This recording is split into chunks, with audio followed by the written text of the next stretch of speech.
Kraig. Yes. What's going on, dude? We're live. We're Robin Slim Show. We're on with Kraig Keesaman.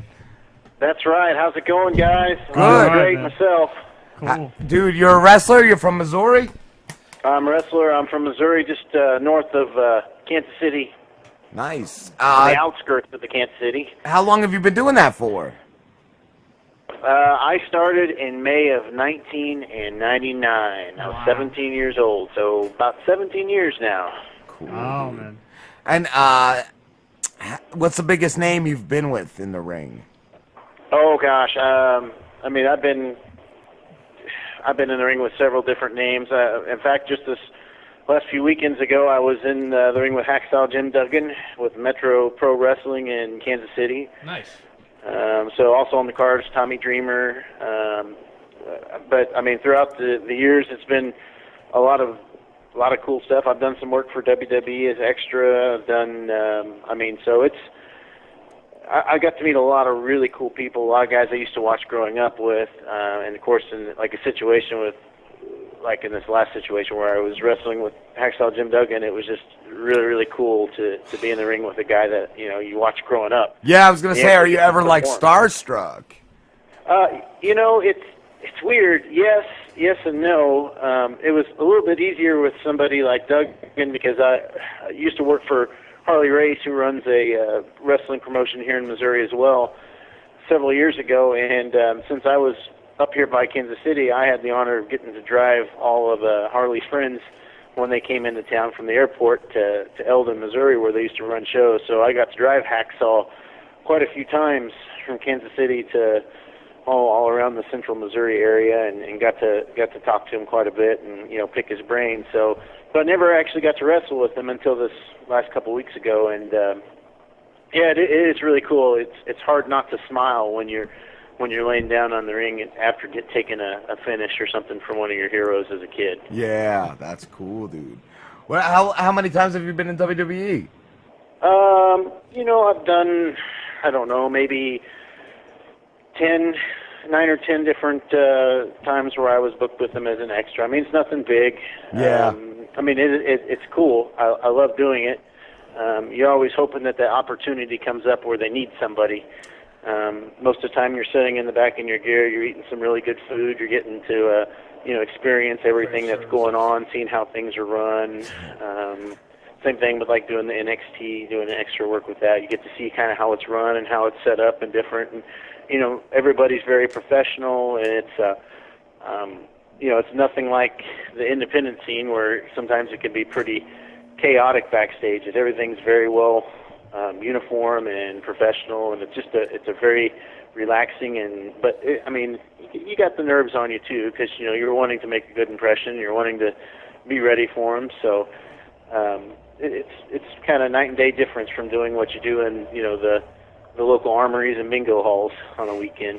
Yeah, one time I used to work in radio, and we had a gig that was at it was like a high school, but it was a wrestling gig, and I think Bob Backlund was there.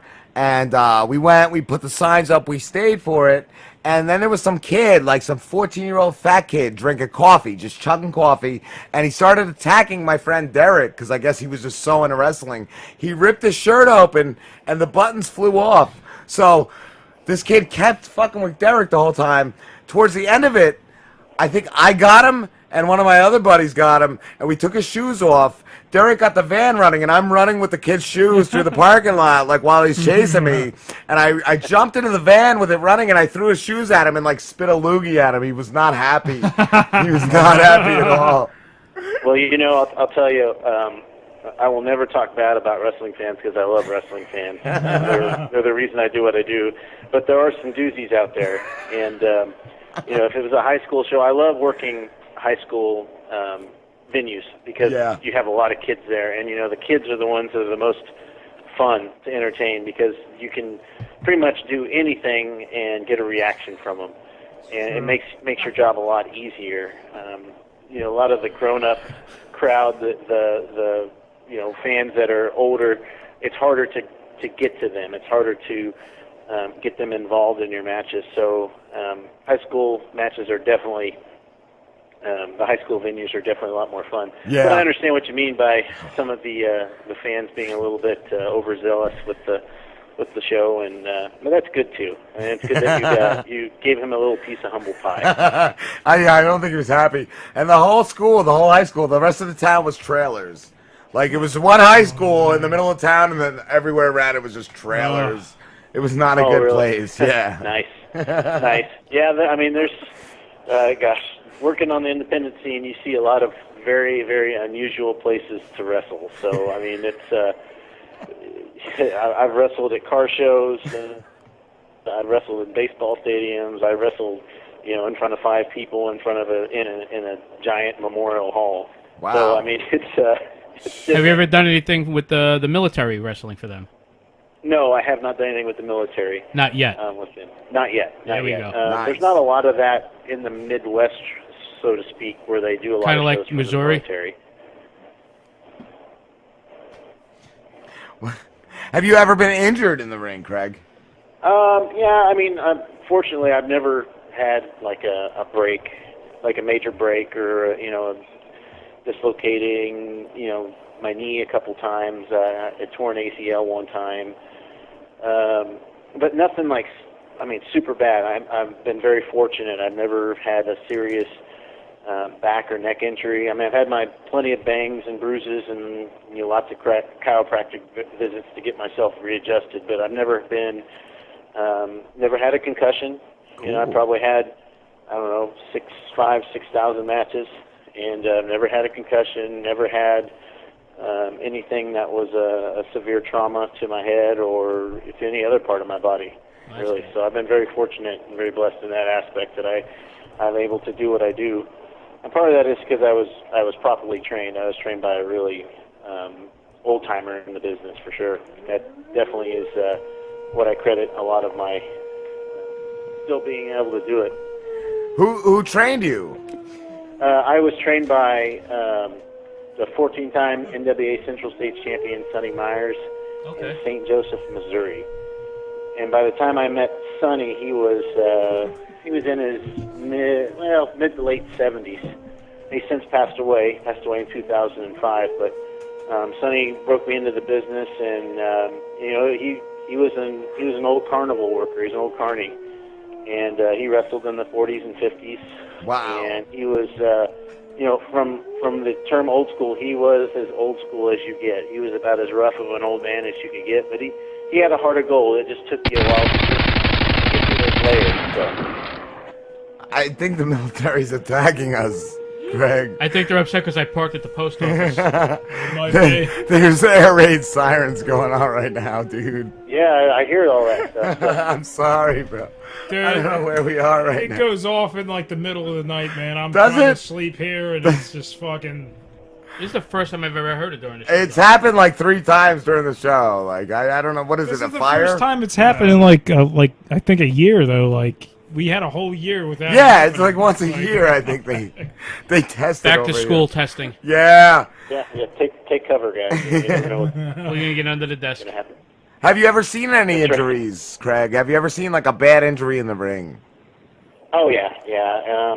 And that's one of the things I know that like there's, and I enjoy watching things like the Botchamania channels and watching, matches and things that mess ups and things that don't work, because it helps you as a worker, as a wrestler, hone in on your craft and say, okay, so this obviously is not something I want to try and do because I don't want the end result. Wow. But I don't enjoy watching those things because I've seen some live. I saw a guy's jaw dislocated and broke, and it was pretty much just hanging. It's not pretty. I've seen guys bloodied and concussions. They're real scary. Probably my best friend in the entire business. I saw him pretty much spin all the way around on his ankle with it still planted on the ground. Oh, man. It was pretty nasty. So that stuff does happen. Lots of hyperextensions, things like that. Those are things that you don't like to see because it just makes you hurt too, seeing it. It happens. It's just like any sport. You see some really nasty stuff, especially when you're in the business and when you're in the shows.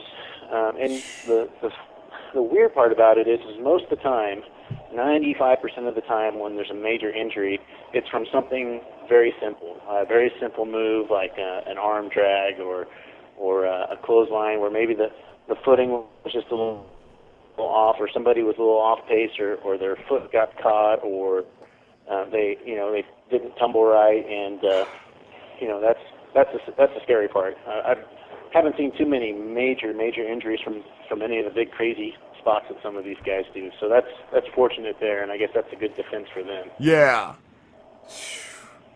Do you have an agent? Like, do they book you gigs, or like, do you just find them on your own? No, we're kind of like independent contractors. I guess there are some wrestlers on the independent scene that have agents, and they're kind of the higher end guys that have maybe got a name because they've worked in Japan or they've worked on one of the big wrestling promotions like Ring of Honor or something like that. Of course, if you're a legend from WWE legend, you'll have an agent most of the time. But most of us on the smaller independent scene that aren't signed or haven't ever been signed, we kind of do all our own bookings. And it's pretty much wherever we want to go. There's not really a place in the entire United States, Canada, or even Mexico where you can't find some sort of independent show going on. Wow. Are they, like, have you ever been stiffed on a gig? Like, I know a lot of comedians have told us that, they've done a show and not gotten paid. Have you ever had anything like that go on? Oh, sure. Yeah. That's especially when you first start out and you're kind of naive to the business. You're out there, you're hungry, so you're trying to take whatever bookings you can. So, you drive 20 hours to get to a venue, wrestle in front of 25 people, put on a 15, 20-minute match, and then at the end the promoter tells you, hey, I'm sorry, I can't pay you, here's a hot dog. Back in the old days, leftover ones. It's a take them out half-eaten behind one. the building and work them out. You can't really do that anymore.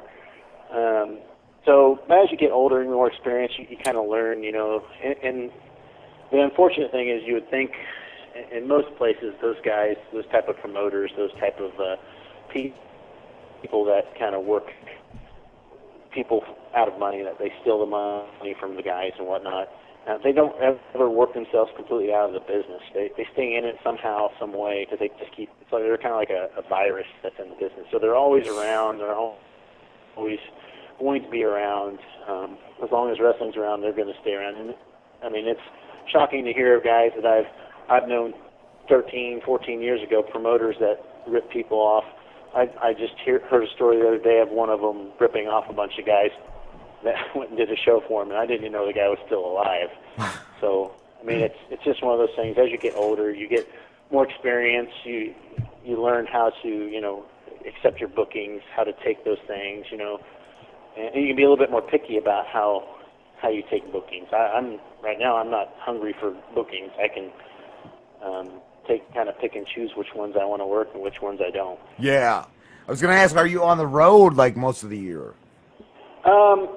It just depends, really. I could be on the road a lot more than I am now. It's not something that I necessarily like to do anymore as I'm getting older. I have a family, I have a business that I run too. And so it's one of those things where my traveling days, I don't need to travel 20 hours to work in front of 30 people to get better at my craft. I can get better at my craft by kind of selecting where I'm at and working better shows, so quantity over quality, and doing that.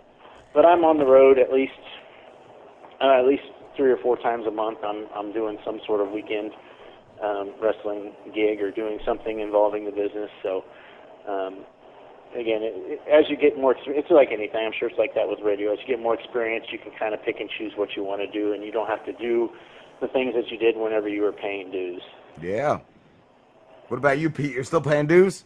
Oh, out the asshole. He's an intern. We did give him the executive intern title, but he's never gotten more than that. He's saving up for a. What's that, Craig? I said, just keep working at it. You know, that's an encouragement I'll give for the day. I only give one thing of encouragement a day. That's it. All right. That's plenty. That's too much for him, I feel. He's saving up for a third testicle. He's Yes. got GoFundMe if you want to donate for it. Craig Loygren said Pete's third testicle is like the 3 tits in Total Recall. Yes. It's got a fit snugly. Thank you, Craig. Total testies.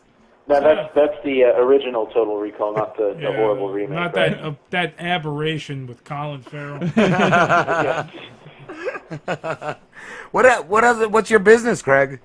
I own and operate the Windy Wine Company in Osborne, Missouri. So I have a winery. Wow. That's that's kind of I've kind of translated that to my gimmick in the ring. The Viking vintner. I'm the vintage Kraig Keesaman is what I wrestle as. And so I'm, depending on where I'm at, most of the time I'm the heel, I'm the bad guy. So I'm the arrogant, I'm a classy guy who drinks wine. I'm an award-winning winemaker. That's cool. Blah, blah, blah, I was going to ask if your ring persona was similar to your real persona. Yeah. It took me a long time to get a persona that fit me, that I could relate to. They tell you the best gimmicks, the best ring personas that you do are yourself, but it's just yourself amplified by like 500%. Yeah, that's what I had heard. Guys like Steve Austin, Stone Cold Steve Austin, that's really who he is. It's just him, amped up 500%. So that's why he could do that gimmick so well, because it was him. And so finding that is something you get as you get experience and as you try things out. Nobody really starts off as a trainee or as a green guy in the business and has a gimmick that works 100%, because they're still trying to find their own feet. And most of the time, guys that are starting out are younger, so they haven't really had a lot of life experience as well either. Right. So it's those things you learn as you get older, as you mature, that really helps you define your persona. Are you of Viking descent in real life? Do you have any of that in you? Oh yeah, man. I've got the blue eyes. When I was a kid, I was a towhead. I had the bright blonde hair. My hair's still kind of a sandy blonde. Definitely have red in my beard when it grows out, when I let it get big. I mean, so yeah, there's definitely some Nordic background in mine. For a while, I wrestled under a Viking gimmick, but awesome. It's cool as hell.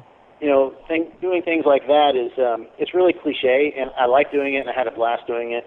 But it's not something that's really going to help you stand apart from everybody else, because there's literally hundreds of people in this business that do some sort of Viking or barbarian or berserker type gimmick. Yeah. Do you brew mead at your winery as well?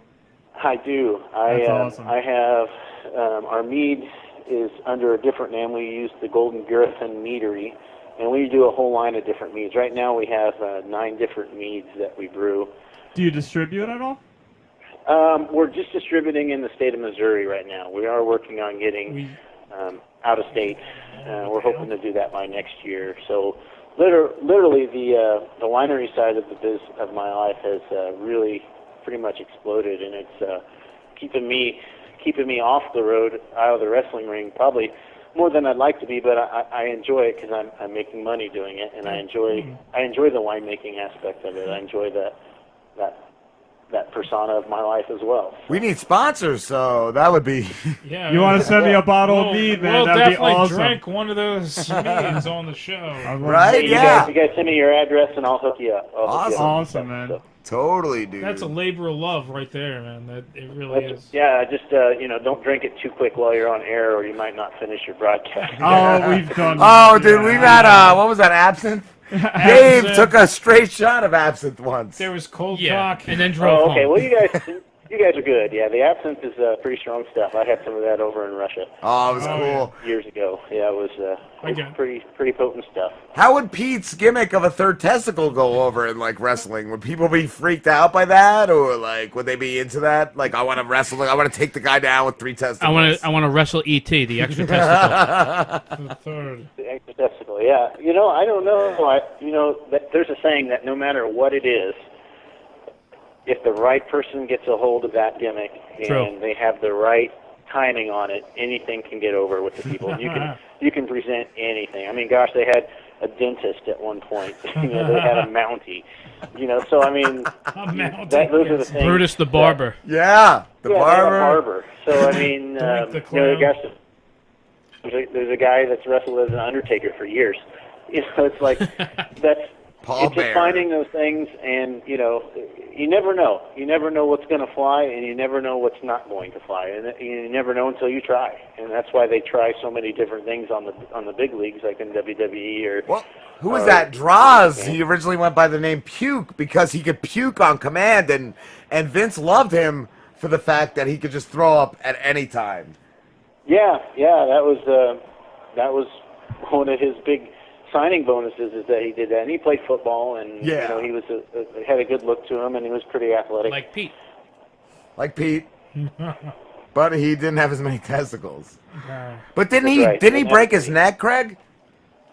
What's that? I'm sorry. Had Draws broke his neck? I thought I heard at one point. Yeah. Oh, yeah.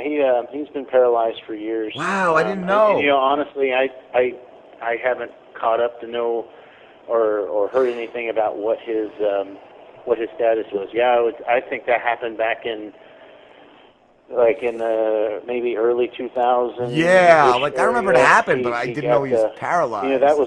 It was at a house show of some sort, and he took a bump wrong and paralyzed him. That's a risk that we all take. I mean, I know a guy that lost the feeling in his left arm from doing wrestling. So I mean, it's a risk. Or fell coming off like the else. rope there, the zip line.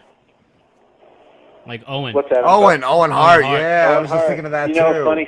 Funny story about that is I was in attendance there at the Kemper Arena in Kansas City. I had just started wrestling training, and I went to that Raw show and saw that. And of course, I was up in the nosebleed section with my friend, and we thought it was part of the show. We thought it was a dummy. And that was a really, and they didn't let us know either. They didn't tell anybody in the arena.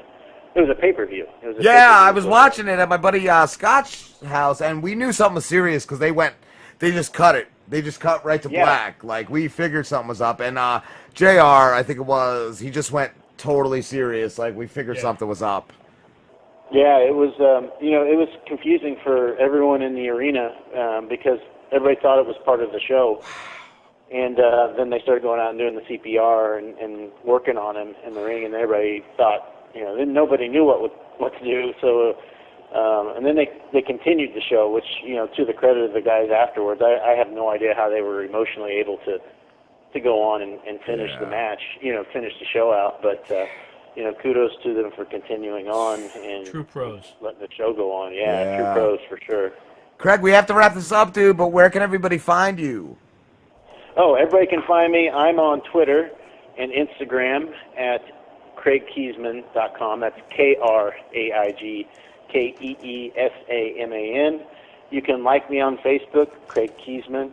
And I just set up shop on Pro Wrestling Tees at Vintage Kraig Keesaman. You can find me on Metro Pro Wrestling on their channel on YouTube, and 3X Wrestling, along with other Midwest ones. They kind of all link together. But Metro Pro is the one I work for the most. Awesome, dude. Thank you so much for talking to us. Hey, thanks for having me, guys. I really appreciate it. Not a problem. Have a good one, man. Take care. Good one. Thank you, guys.